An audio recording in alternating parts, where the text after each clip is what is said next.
Émission Le Panel, vous nous suivez de partout, même en dehors de nos frontières. Nous sommes sur l'application mobile Blue OTT international en suivant l'ordre alphabétique.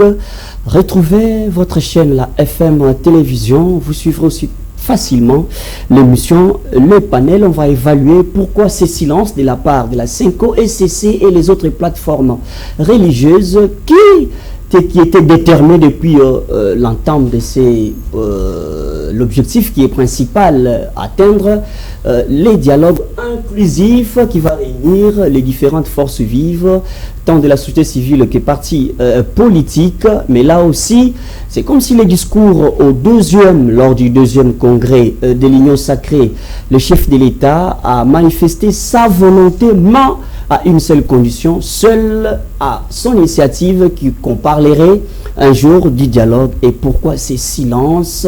Est-ce les choses tournent en faveur ou en défaveur de l'opposition? Nous recevons sur ce plateau spécial M. Jean-Félix Senga, que vous connaissez très bien. Il est le vice-président de l'AMUCA, dirigé par Martin Fayoulou. Avec lui, on va décrypter l'essentiel pour comprendre quels sont les dessous qui se dessinent en bas de l'échelle, parce que le peuple a envie de comprendre les intentions cachées des politiques. M. Jean-Félix Senga, merci d'avoir répondu présent à notre invitation. C'est moi qui vous remercie pour m'avoir fait appel, afin qu'ensemble, qu'on puisse un peu scruter la situation qui prévaut dans notre pays. Merci beaucoup, c'est moi qui vous remercie aussi. Alors on fait l'entame. D'abord, on va comprendre pourquoi ces silences, alors qu'on assistait à l'ébullition. Tout le monde pressentait déjà l'engagement de tout acteur politique, quelles que soient les différentes parties prenantes, mais on pressentait qu'on arriverait plutôt à l'aboutissement de ces dialogues ou à la concrétisation. Mais après un temps, un silence s'est instauré. Comment est-ce que vous interprétez cela? Il n'y a pas à interpréter, mais seulement quand nous regardons de très près la situation, que tout est parti de propos du discours, de l'adresse de M. Tshisekedi lors du deuxième congrès de sa famille politique, l'Union sacrée. Et à ce niveau-là, d'abord, nous nous sommes interrogés pourquoi le pays est en guerre, pourquoi une partie du pays, une partie où vit nos frères, est occupée par le Rwandais, mais au même moment, M. Tshisekedi est préoccupé par la création d'une charte de l'Union sacrée, la charte au cours de laquelle tout le monde devait se soumettre, se remettre, s'engager désormais et de lui faire confiance et de ne faire que sa volonté. Pourquoi en ce moment pareil que des choses du genre pouvaient arriver? C'est la question que nous nous sommes posées. Ça, c'est un. De deux, la deuxième question, c'est que quand on suit l'adresse même de M. Tshisekedi, on se demande pourquoi tenir de tels propos. Il le tient. Il est conscient que la situation telle qu'elle se présente au pays, on n'a pas le choix, on est obligé d'aller au plus vite possible au dialogue. Mais comme la plupart des membres de sa famille politique ont plus les muscles dans les cerveaux que les neurones, eh bien, pour le calmer, il fait une diversion en leur disant ne vous en faites pas, les dialogues ne peuvent se tenir qu'à mon initiative. Pour que les autres comprennent que, ah bon, celui, il a le contrôle des choses, rien ne lui échappe. Donc, quand lui aura compris que maintenant il faut le faire, et même quand on le fera, ça sera dans son intérêt, pour son avantage, il le fera. Et eux pourront faire passer et dire ok, vous pouvez y aller, parce que vous êtes sans ignorer que les membres de sa famille politique ne veulent pas du dialogue? Ça, c'est un. De deux, est-ce il a fait parce que maintenant il a compris que l'engagement qu'il aurait conclu qu'avec Kagame est en train de prendre corps. Cet engagement est en train d'aboutir. C'est-à-dire, dorénavant, moi, je reste de ce côté, à l'ouest, et les autres s'installent définitivement là-bas, et personne ne va déranger personne, et par conséquent, chez moi, je peux pousser le bouchon loin jusqu'à vouloir modifier la Constitution pour que je règne en maître de ce côté-ci. C'est une hypothèse, parce que l'on ne peut pas comprendre. Quelqu'un a dit, pendant les temps difficiles créent des hommes forts. Donc des hommes intelligents, des hommes capables de se surpasser pour trouver des solutions aux problèmes. Mais pendant les temps faciles créent des hommes faibles. Les hommes faibles qui viennent pour gâter ce qu'ils ont trouvé, compliquer encore davantage la situation, de sorte que les hommes forts viennent pour reconstruire. Mais c'est à ce moment-là, M. Tshisekedi trouve que non, lui peut encore s'aventurer en disant que non, le dialogue ne peut se tenir qu'à son initiative. Pourtant, il sait pertinemment bien que la situation qui prévaut au pays appelle effectivement à ce dialogue. Pourquoi? Parce que, lui, il est venu nous vendre un deal soi-disant américain. Le deal avait pour objet, les Américains exploitent les minéraux, 2, ils nous assurent la sécurité. Or, il s'avère que c'est pas comme ça que les choses se comprennent au niveau des États-Unis d'Amérique. Les Américains ne sont pas prêts à envoyer leurs fils pour venir mourir pour nous ici au Congo.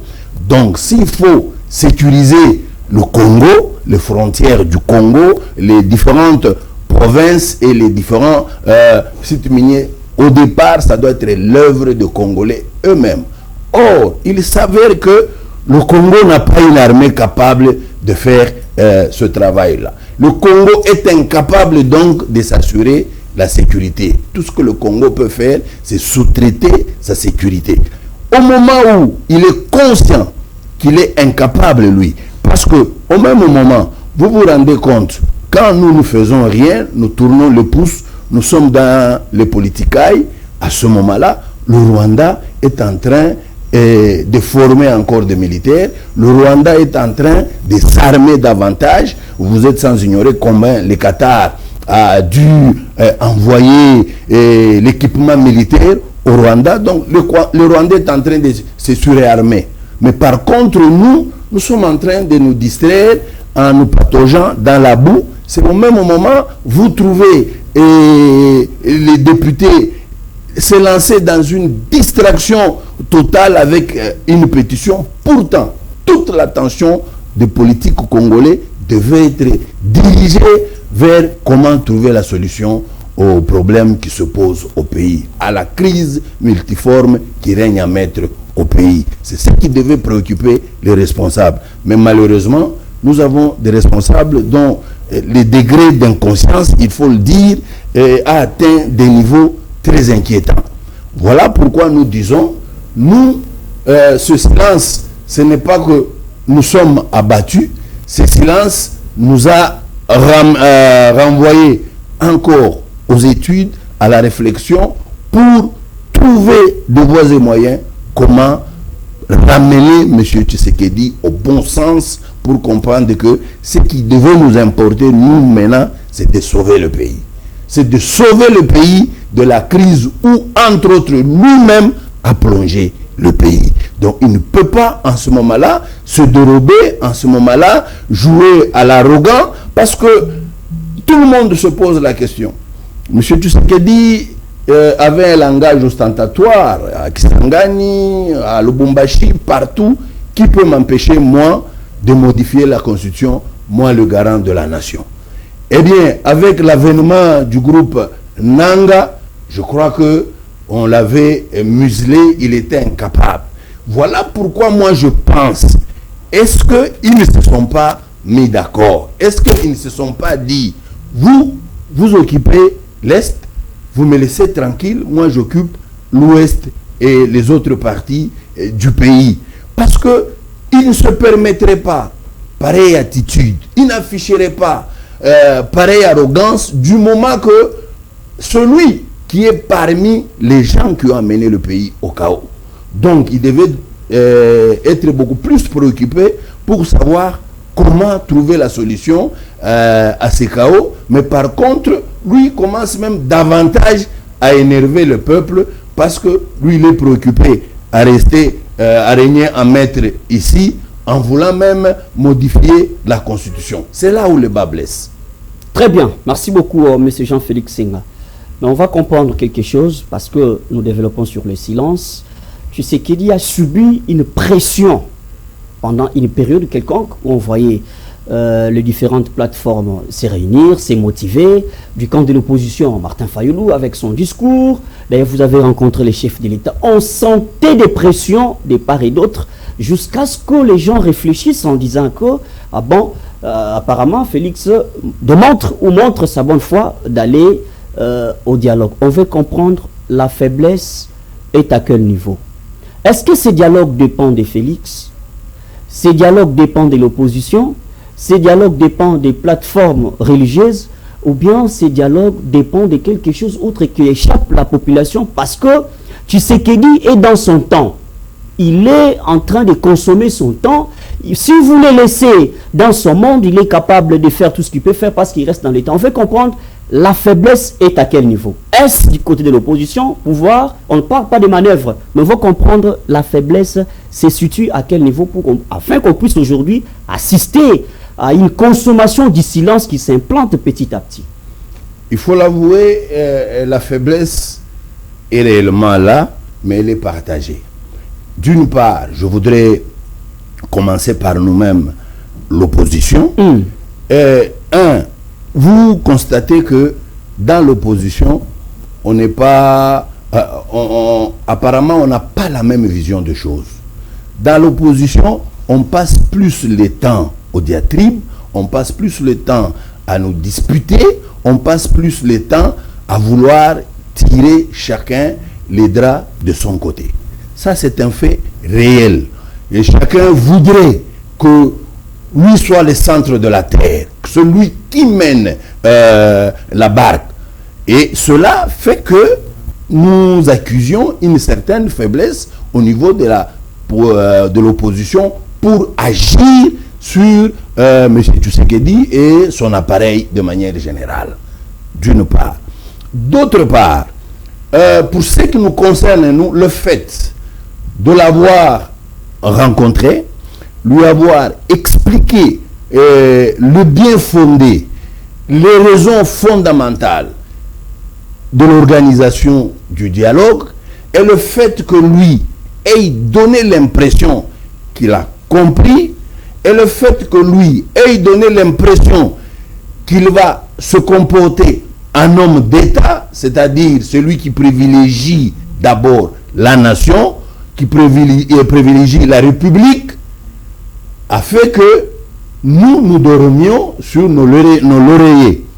Et cela a fait que, comme lui, c'est quelqu'un apparemment qui n'agit que sous pression, ça fait qu'il a observé une sorte de détente, et c'est ainsi qu'il est rentré encore dans les excès, en s'éloignant de l'idée de l'organisation du dialogue.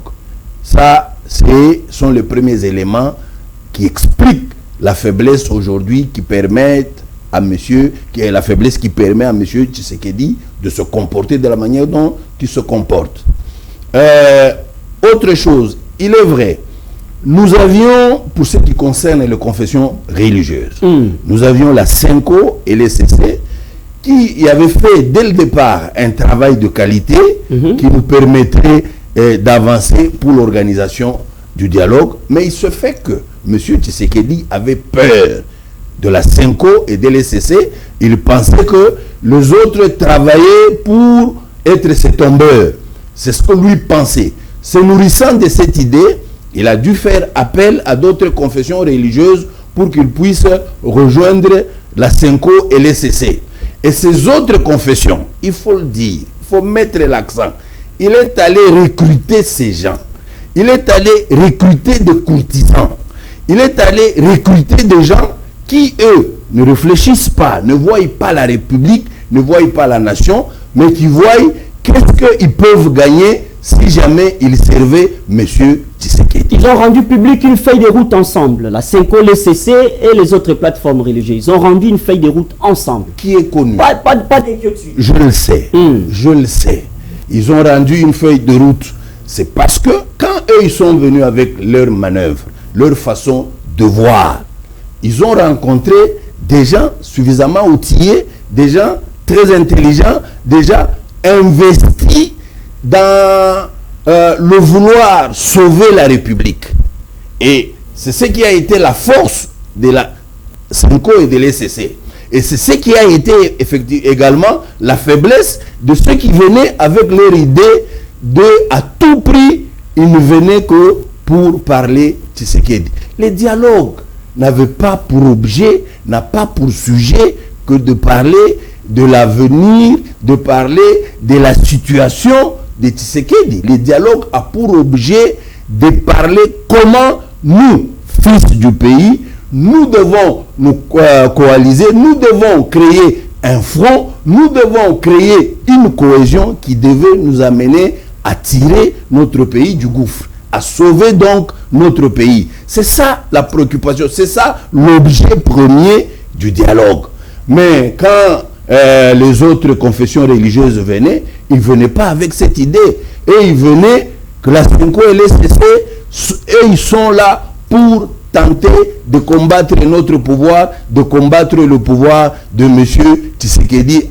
Il faut que nous venions à la rescousse de M. Tshisekedi. Vous comprenez l'idée qui les a animés. Voilà pourquoi je dis, quand ils sont arrivés, comme ils ont trouvé des hommes coriaces, solides, rompus à la matière, c'est ainsi qu'ils ont pu quelque part se rencontrer quelque part. C'est ce qui a abouti à nous donner cette feuille de route. Et même alors, vous suivrez ce qu'il est. Eux, ils disent dès le départ, eux, ils ont déjà des propositions, des solutions qui viendraient du dialogue, ce qui n'a pas, ce qui n'est pas bon, qui n'est pas correct, parce que au cours de ces forums, certainement il naîtra une certaine dynamique qui pourra nous amener dans tous les sens, mais dans l'objectif premier de vouloir sauver le pays, de sortir nos frères qui souffrent, qui sont entre les mains de Rwandais à l'est du pays, de le sortir de là, de sorte que le Congo recouvre son intégrité territoriale. Parce que c'est ce qui nous préoccupe le plus. Mais voilà, eux, ils sont venus, ils vous disaient déjà, eh bien, à l'issue du dialogue, le pouvoir sera comme ceci, le pouvoir sera comme cela, il ne sera jamais question de ceci, de cela. Ça ne devait pas dépendre d'eux. Pourquoi? Parce que eux, ils ne sont que médiateurs. Un médiateur ne vient pas donner des solutions. Un médiateur conduit, essaie d'arrondir les angles quand les gens discutent. Ils essaient d'arrondir pour qu'on tombe sur un accord, qu'on trouve un accord. C'est ça le rôle du médiateur. Mais par contre, ce qu'eux ont fait montre ne renseigne pas, ne montre pas qu'ils viennent pour nous aider à trouver un accord, à trouver un compromis qui ferait que le pays se retrouve. Voilà la difficulté. C'est parmi les faiblesses. Et finalement, l'une des grandes faiblesses aussi vient effectivement du camp de la famille politique de M. Tshisekedi. Vous avez des gens aveugles là-bas, les gens qui souffrent d'une cécité. Vous avez les gens qui, parce qu'ils ont les beefsteaks entre les dents, ils ne comprennent pas la souffrance qu'endurent les autres. Ils ne se rendent pas compte que le Congolais souffre à un niveau on ne sait pas expliquer. Ils ne se rendent pas compte de tout ça. C'est ainsi qu'ils se cabrent sur leur position, demandant à M. Tshisekedi de ne pas accepter d'organiser un dialogue. Parce que nous avons notre mandat, nous devons aller au bout du mandat. L'idée n'est pas mauvaise. si la République n'était pas atteinte, si la République n'était pas touchée, si la vie de la République était normale, on comprendrait, personne n'interviendrait pour demander un quelconque dialogue. Mais parce que la République ne va pas bien, parce que la République est malade, malade par la mauvaise gestion de M. Tshisekedi, malade par le tâtonnement de M. Tshisekedi dans sa façon d'aborder différents problèmes, malade dans sa façon de vouloir faire des choses sans tenir compte des réalités géopolitiques, notamment cette question de signer un deal avec les Américains minérés contre sécurité. Les Américains ne sont pas prêts à nous assurer la sécurité. Ils ne sont pas prêts à envoyer les djihadistes, à envoyer les militaires américains pour venir mourir sous le sol congolais pour le bien, pour l'unité du pays, pour l'intégrité territoriale du Congo. Ils ne sont pas prêts pour faire ça. Donc vous comprenez déjà que l'idée du départ, la démarche de M. Tshisekedi a déjà échoué. Mais entre-temps, vous trouvez ces fanatiques malades, continuent à dire, eh bien, nous, le pays, nous allons résoudre le problème avec la diplomatie, avec un bic.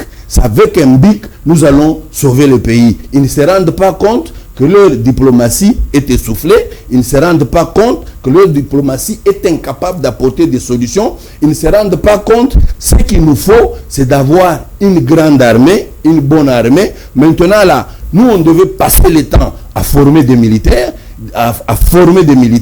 On devait passer le temps à acheter les armes. Non, par contre, nous, on passe le temps à s'endetter à plus de 16 milliards sans raison.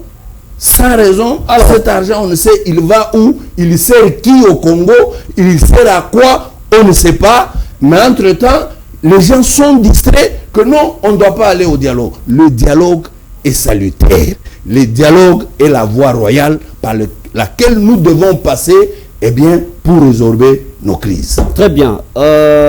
On va essayer d'aborder cette question de la politique de la sous-région. Parce que vous savez que le pays c'est un pays qui est tout autour. Il a aussi ses voisins à vie. Et nous avons une politique non seulement au niveau africain, mais aussi au niveau de la sous-région. Les 9 pays qui nous entourent.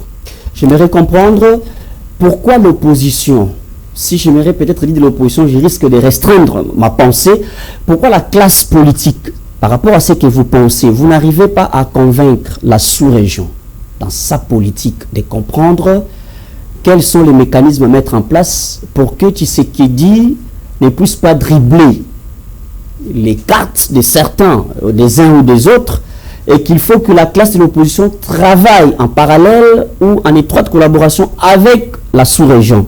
Récemment, vous avez reçu une invitation, vous aviez plutôt reçu une invitation de la fondation Thabo Mbeki. Et on a vu la classe de l'opposition se mobiliser pour y prendre part, mais la Mouka n'a pas voulu prendre part. Est-ce que vous ne voyez pas que plus c'est vous qui remettez les béquilles à Tshisekedi de faire ce qu'il fait, parce que au niveau de la classe de l'opposition, c'est comme si vous n'arrivez pas à comprendre que les enjeux, il faut d'abord commencer par convaincre la sous-région, il faut convaincre les autres partenaires. J'aimerais savoir pourquoi vous exactement vous avez refusé de prendre part à une conférence qui va aborder la situation de votre pays, parce que nous cherchons tous la solution. Pourquoi vous avez refusé de prendre part et quelle est votre politique au niveau de la sous-région? Vous avez le temps. En tout cas, la question est bien posée. Et vaut la peine. Donc, à cette question, nous répondons de cette façon. Nous, depuis longtemps, au niveau de la Mouka, nous avons conseillé, nous avons fait appel de manière solennelle à toute la classe politique congolaise à comprendre qu'il était plus que temps nous organisions un dialogue qui nous amènerait à une cohésion nationale. C'est cette cohésion nationale qui ferait notre force à l'interne et qui pourra nous permettre de faire face à tout ce qui peut venir de l'extérieur.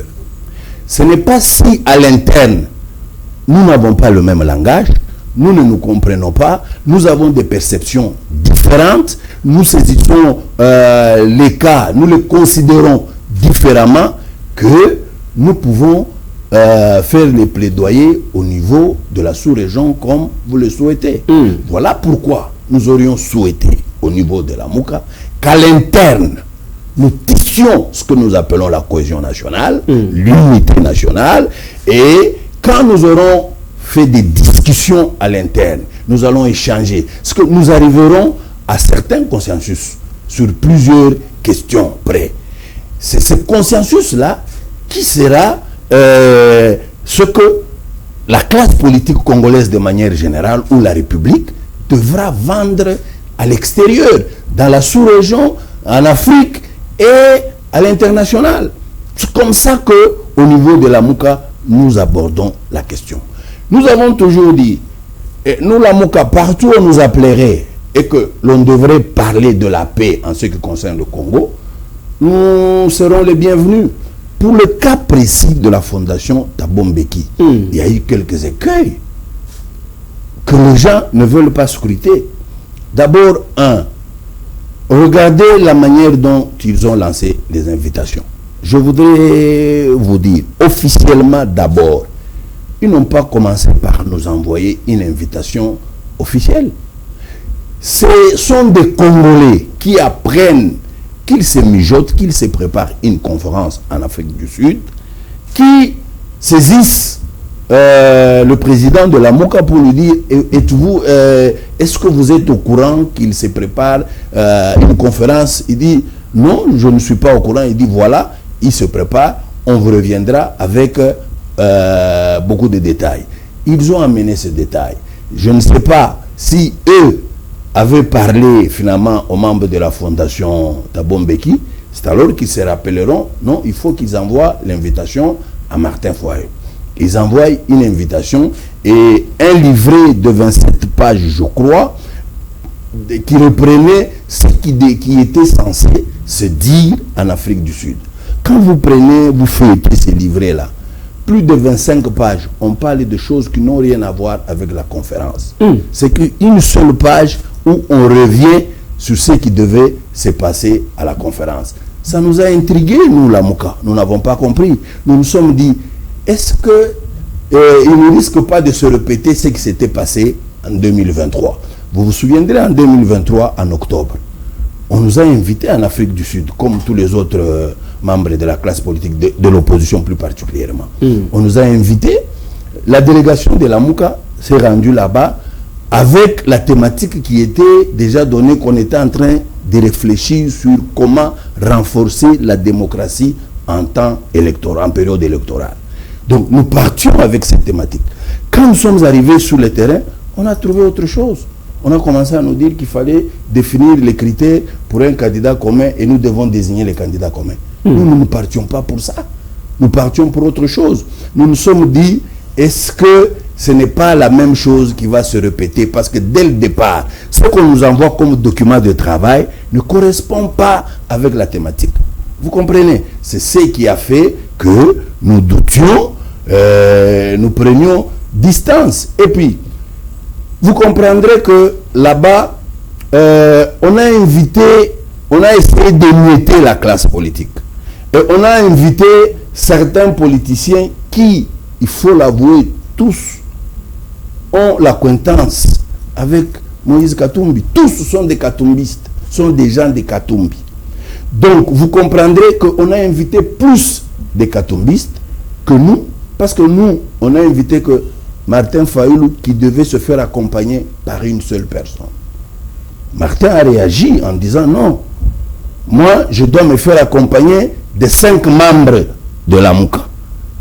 Ils n'ont pas accédé à cette demande.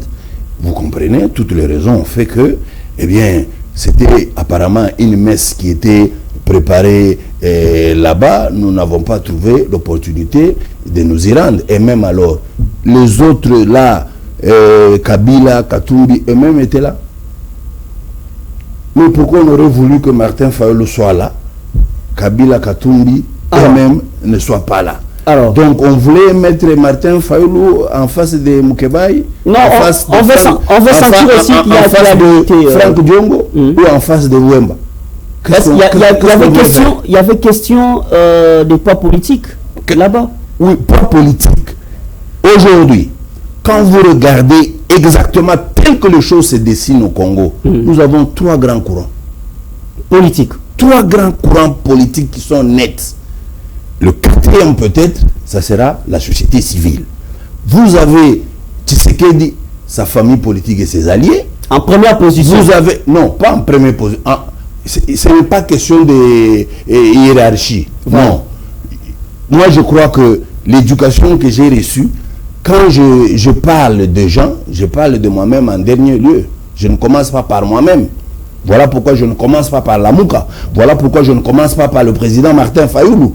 Je dis, le président M. Tshisekedi, lui et sa famille politique et ses alliés, c'est un courant.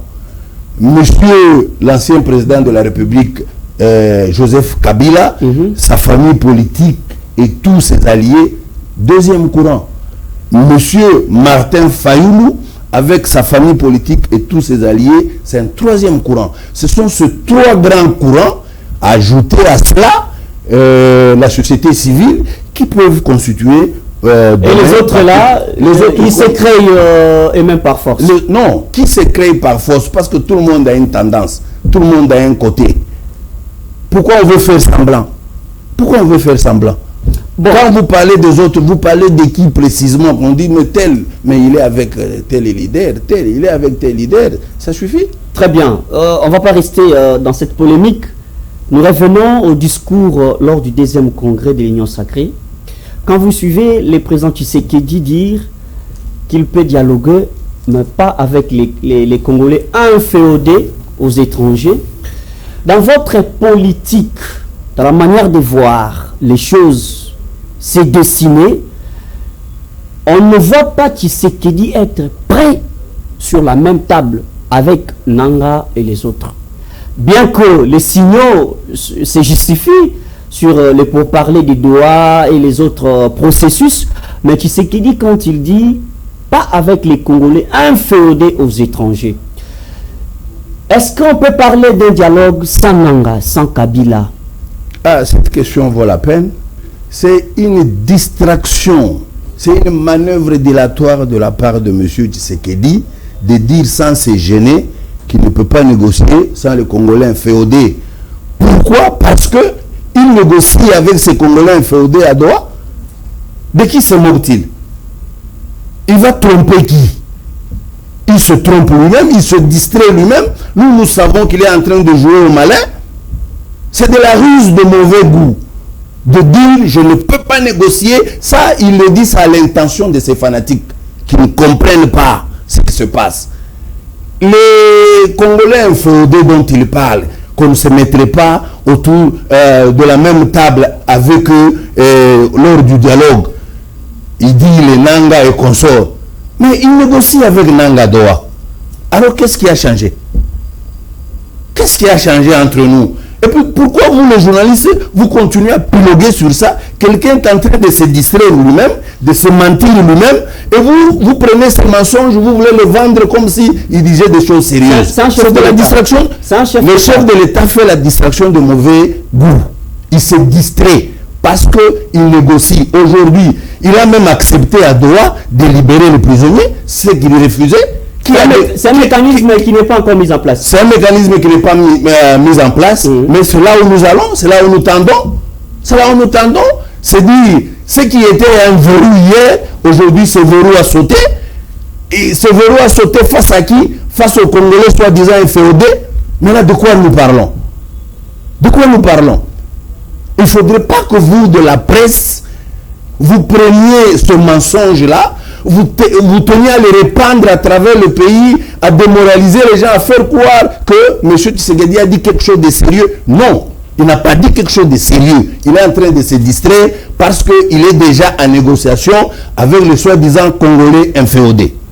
Monsieur Jean-Félix Senga, pourquoi au niveau de l'opposition, vous n'avez pas voulu convaincre Nanga et ses alliés qui continuent à tuer, qui continuent à recruter, à renforcer l'armée rebelle.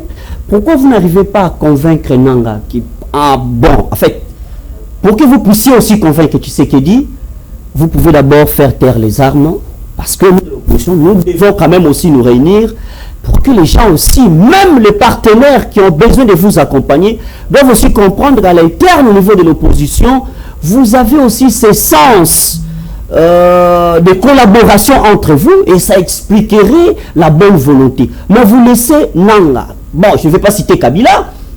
Kabila est cité par le chef de l'État dans ses manœuvres. Nanga et les autres continuent à tuer. Et vous demandez maintenant Tshisekedi de faire quoi? De manifester sa bonne volonté. Là, vous demandez à un chef de l'État de s'abaisser comme s'il était face à ses chefs. En tout cas, je suis surpris que un grand journaliste comme toi me dise ça. Vous vous souviendrez en son temps, le président de la Mouka s'est adressé à M. Tshisekedi, à M. Kabila et à M. Nanga. Il a dit à M. Nanga clairement, cessez de tuer vos frères. Non, on va voir une rencontre physique. Vous l'avez suivi. Oui, ça, on va voir une rencontre physique. Ça c'est un. Deux. Nous, dans notre méthodologie, dans notre façon de procéder, nous avons pensé que une fois nous sommes lors du dialogue autour d'une même table, entre nous Congolais, nous allons nous regarder dans les yeux. Cette fibre nationale va vibrer. À un moment donné, nous allons nous accorder quelque part, ne serait-ce que pour le Congo.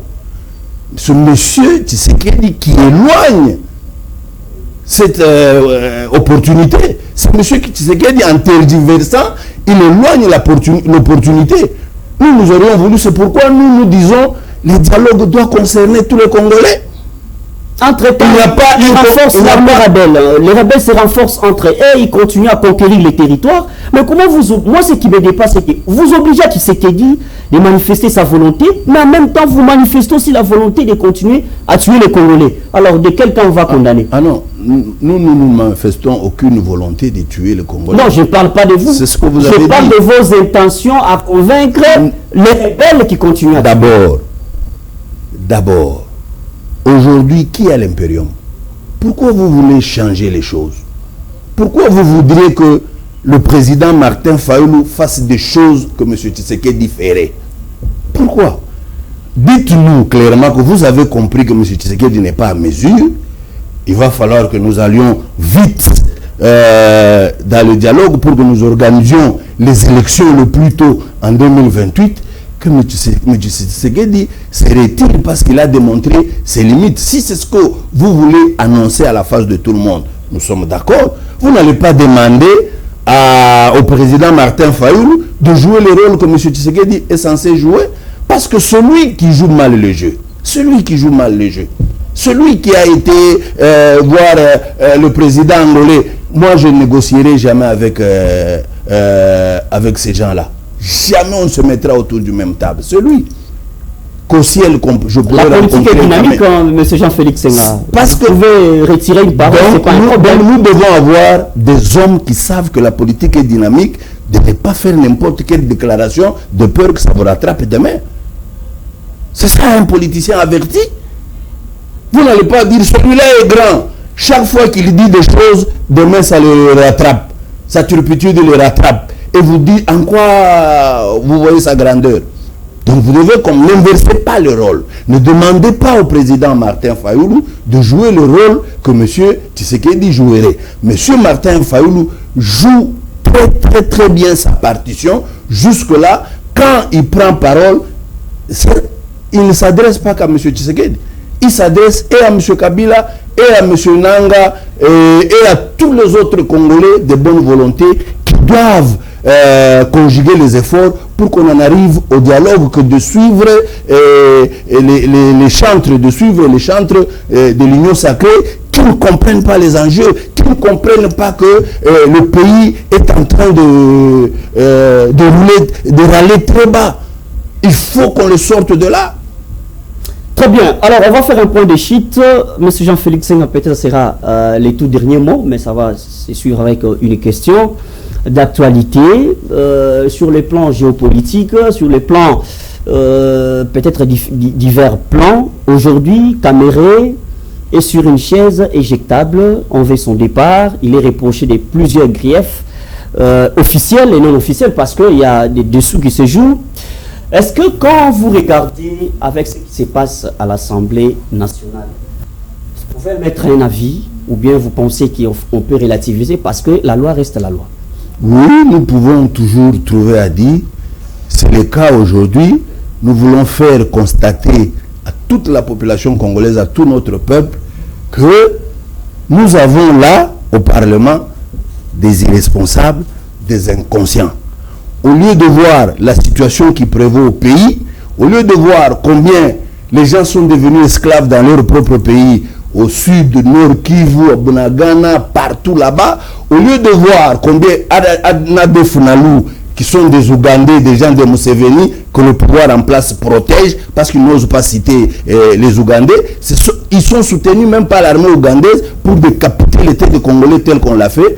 Au lieu que les députés s'apitoient sur ça, s'appesantissent sur ça, non, tout ce qui les préoccupe eux, c'est Kamere va partir parce que nous on doit nous ajouter des émoluments. Quelle inconscience, quel sens d'irresponsabilité. Ça c'est un. Il faut que notre peuple constate qu'on a affaire à des inconscients, des irresponsables qui sont là-bas comme députés. Ça c'est un. Deux. Kamere, c'est sa turpitude qui les rattrape. Sa turpitude l'a rattrapé. Kamere, nous sommes allés à Genève quand on devait avoir un candidat commun de la Mouka. Kamere a faim que sa base l'a appelé. Oh non, tu devais quitter, tu ne devais pas soutenir. Il quitte. Et Kabila, c'était sur injonction de Kabila à l'époque. Kamere et Tshisekedi se sont retirés, ils ont coalisé, ils se sont retrouvés au Kenya pour créer les caches. Avez-vous déjà appris, vous vous souvenez ici, le groupe Kabila Katumbi a voulu organiser une rencontre au Sénégal. Au Sénégal. Qu'est-ce que l'État sénégalais a dit? Il ne peut pas abriter des territoires de l'opposition, n'est-ce pas? Mais le Kenya en son temps avait abrité ça. C'est parce que Kabila était avec eux. C'était sa demande à lui. C'est ainsi que ça s'était passé même dans l'ambassade du Congo. Et lui, quand il allait, il ne connaissait pas qui est Tshisekedi. Lui, quand dès le départ, ils se sont dit, toi tu fais 5 ans, 5 ans après c'est moi. Et entre-temps, pendant le premier mandat, tu seras Premier ministre. Rien n'est arrivé. Kamere n'avait pas compris qui était Tshisekedi, comment il joue. S'il lui a continué à s'abaisser, qu'il continue encore à s'abaisser, c'est pourquoi il a rampé là en demandant pardon. Donc sa turpitude l'a rattrapé, d'une part. D'autre part aussi, il faut reconnaître Kamere, après avoir encaissé tout ce coup de la part de Tshisekedi, il s'est dit, moi, en tant que président de l'Assemblée nationale, je ne permettrai pas certaines choses, notamment la modification de la Constitution. Tshisekedi ayant senti, ayant compris cela, il a joué le coup, il a instrumentalisé nos soi-disant députés là-bas, il les a instrumentalisés et ils ont fait la pétition pour faire tomber Kamere. Donc tout ça c'est le plan de Tshisekedi. Que voulez-vous? C'est lui-même qui est à la base. Si Tshisekedi n'était pas d'accord, ça ne passerait pas. Qu'on ne te trompe pas. On connaît les acteurs et leur manière de jouer, leur jeu. On connaît les acteurs. Celui qui est à la base, pourquoi? Parce que il a des projections. Il veut devenir régner à maître au Congo, il veut devenir roi du Congo. Voilà pourquoi il veut modifier la constitution. Il sait qu'avec Kamere, ça ne sera pas facilement négociable. Voilà pourquoi il faut que je fasse appel à quelqu'un comme Mbosso, quelqu'un qui viendra pour faire le théâtre, qui, lui, au lieu d'être sage, et dire que je suis au soir de ma vie, je dois travailler pour la République qui m'a tout donné. Mais Mbosso continue à être prêt à sacrifier la République pour ses petits intérêts. C'est ce qui se passe là-bas. Donc Kamere, il part, d'une part, sa turpitude l'a rattrapé, et d'autre part, Kamere a eu un peu un réalisme politique qui risque d'entraver les machinations, le montage qui sont derrière la tête de M. Tshisekedi. Merci beaucoup, M. Jean-Félix Senga, d'avoir répondu présent à notre invitation. Je rappelle à ceux qui nous ont pris avec un grand retard que vous êtes le vice-président de la MOUCA dirigé par Martin Fayoulou. Merci d'avoir répondu présent. Merci à vous tous de nous avoir suivis. Merci à l'équipe technique de la FM Télévision pour cet accompagnement sur le plan technique. Merci à vous tous aussi de la confiance. Merci pour les encouragements et le message. On va continuer à vous servir parce que c'est notre devoir et l'objectif principal. Moi, je vous retrouve très très prochainement avec ce même plaisir.